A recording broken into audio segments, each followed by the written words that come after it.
Differences, too, they did it after the fact. I'm reading that Newsweek quote right now. It goes on to say that she said that Bush's machine had raised far more money to, quote-unquote, ruin the reputations of their candidates, the Democrats, during that election season.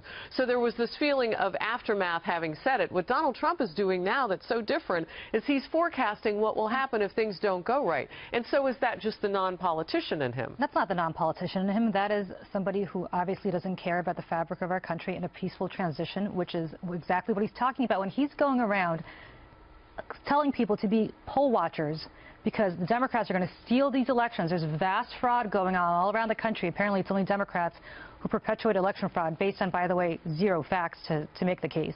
When he's ginning his base up, and then when he does that and then proceeds to say, and I'm not sure if I'm going to accept the results of the election, as Jerry pointed out, taking all of that in tandem, what he's essentially saying is that we conduct our elections in a fraudulent manner, and if he's the loser of this election, Hillary Clinton will have been elected fraudulently. She will be a fraudulent leader.